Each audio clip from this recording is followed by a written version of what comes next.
బొంబాయి రవ్వతో అప్పటికప్పుడు చేసుకుంటే ఈ ఇడ్లీలు చాలా రుచిగా, చాలా టేస్ట్‌గా అయితే ఉంటాయండి. ఇంకా ఈ ఇడ్లీలొచ్చేసి ఇంట్లో వాళ్ళందరికీ నచ్చుతాయి. అంత టేస్ట్‌గా అయితే అంత సాఫ్ట్‌గా ఉంటాయి. ఇంకెందుకు ఫ్రెండ్స్ ఆలస్యం, ఎలా చేయాలో ఏంటో అనేది వీడియోలోకైతే వెళ్ళిపోయి చూద్దామా మరి? ఇంకా ముందుగా ఒక కడాయి అయితే పెట్టుకొని అందులోకి ఒక 2 స్పూన్లు ఆయిల్ అయితే వేసుకున్నాను. ఆయిల్ కూడా హీట్ అయింది. ఇప్పుడు ఇందులోకి ఒక స్పూన్ దాకా పచ్చిశనగపప్పునైతే వేసుకోవాలి. అలాగే ఒక స్పూన్ అంతా జీలకర్రను కూడా వేసుకోవాలి. ఇలా చిన్నగా కట్ చేసుకున్న కరివేపాకును కూడా వేసుకోవాలి. మనకి ఈ పోపు కాస్త బాగా ఫ్రై అయిపోవాలి. ఇంకా మనకు పోపు బాగా వేగిన తర్వాత ఇందులోకి ఒక కప్పు బొంబాయి రవ్వను అయితే వేసుకుంటున్నాను. ఈ బొంబాయి రవ్వను వేసుకొని ఒక 2 నిమిషాల పాటు బాగా ఫ్రై చేసుకోవాలి. అప్పుడే మనకి పచ్చి వాసన అనేది పోతుంది.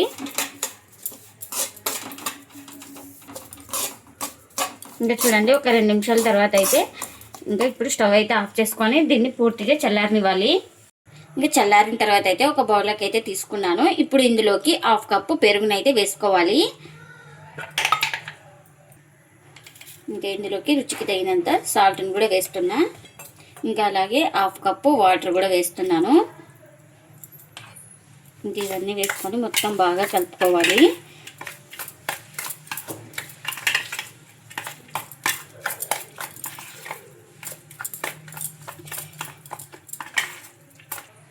ఇంకా మొత్తం ఇలా బాగా కలుపుకున్న తర్వాత కాస్త కొత్తిమీర కూడా వేసుకోవాలి. కొత్తిమీర కూడా వేసుకొని మొత్తం ఇలా బాగా కలుపుకుందాం.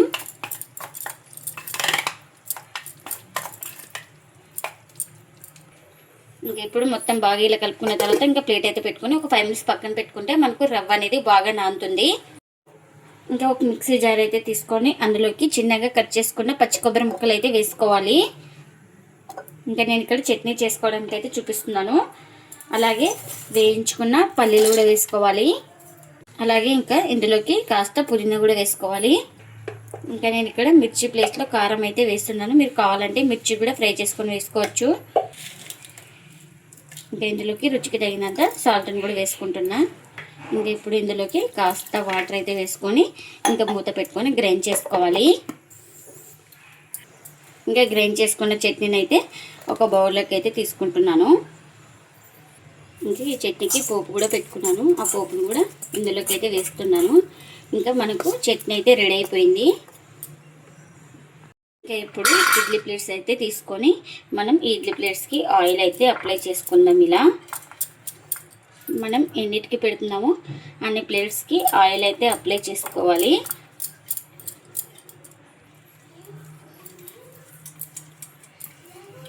ఇంకా చూడండి, ఇలా మొత్తం అప్లై అయితే చేసుకున్నాను. ఇంకా ఇలా ఆయిల్ అప్లై చేసుకున్న తర్వాత వీటిని పక్కన పెట్టుకుందాం. ఇంకా ఒక 5 మినిట్స్ తర్వాత అయితే చూపిస్తున్నాను చూడండి. మీకు మనకు రవ్వ కూడా బాగా నానింది. ఇప్పుడు మొత్తం ఒకసారి ఇలా బాగా కలుపుకొని ఇప్పుడు ఇందులోకి ఈనో అయితే వేసుకోవాలి. ఇంకా ఇప్పుడు నేను ఈనో అయితే ఇంకా ఒక ప్యాకెట్ అయితే వేస్తున్నాను. అలాగే ఈనో తొందరగా మెల్ట్ అవ్వడానికి కాస్త వాటర్ కూడా వేస్తున్నా. ఇలా మనం వాటర్ వేస్తే ఎక్కడ ఈనో అనేది లేకుండా బాగా కలిసిపోతుంది.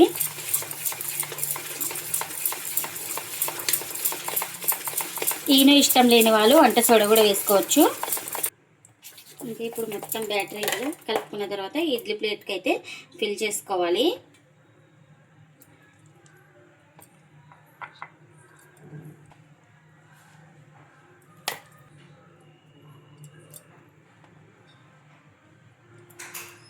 ఇంకా చూడండి, ఇలా ఫిల్ చేసుకున్నాను.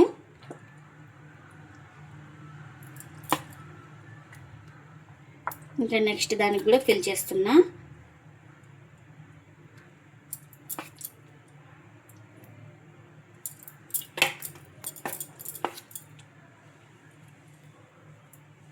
ఇంకెన్నైతే అన్నీ ఇలానే ఫిల్ చేసుకోవాలి.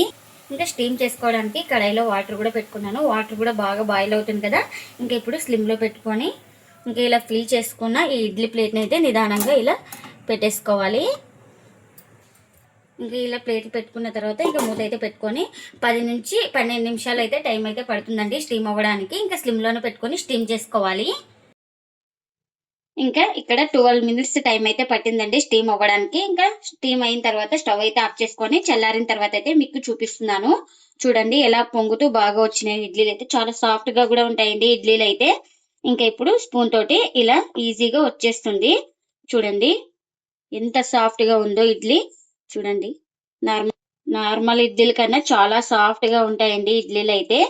తప్పకుండా ట్రై చేయండి ఒకసారి రవ్వతోటి. ఇంక ఇలా మొత్తం తీసుకున్నాను కదా, ఇంకా ప్లేట్లకి అయితే సర్వ్ చేసుకుందాం. రవ్వ పెరుగుతోటి అప్పటికప్పుడు చేసుకునే ఈ ఇడ్లీలు చాలా రుచిగా చాలా సాఫ్ట్ గా అయితే ఉంటాయండి. చాలా టేస్టీగా కూడా ఉంటాయి. ఇంట్లో వాళ్ళందరికీ నచ్చుతాయి. పిల్లలు గాని పెద్దలు గాని ఎవరైనా ఇష్టంగా తింటారండి. అంత టేస్టీగా అయితే ఉంటాయి. నార్మల్ ఇడ్లీల కన్నా ఈ ఇడ్లీలు చాలా టేస్టీగా అయితే ఉంటాయి. మీరు కూడా తప్పకుండా ఒకసారి ట్రై చేసి మీకు ఎలా వచ్చిందో కామెంట్ అయితే చేయండి ఫ్రెండ్స్. చాలా బాగుంటాయి. ఈజీగా చేసుకోవచ్చు. మన ఇంట్లో ఇడ్లీ పిండి గాని దోశ పిండి గాని ఏం లేకున్నప్పుడు ఇలా ఇన్స్టెంట్ గా అప్పటికప్పుడు చేసుకుంటే చాలా టేస్టీగా అయితే ఉంటాయి. చూడండి చాలా సాఫ్ట్ గా అయితే ఉన్నాయి ఇడ్లీలు అయితే. ఇంకా మీరు కూడా తప్పకుండా ఒకసారి ఇలా ట్రై చేసి మీకు ఎలా వచ్చిందో కామెంట్ అయితే చేయండి ఫ్రెండ్స్. ఇదండి ఇవాల్టి వీడియో. ఈ వీడియో కనుక నచ్చితే ప్లీజ్ లైక్ చేయండి, షేర్ చేయండి, కామెంట్ చేయండి. అలాగే లైక్ చేసి సపోర్ట్ చేయండి friends. Thanks for watching. Bye bye.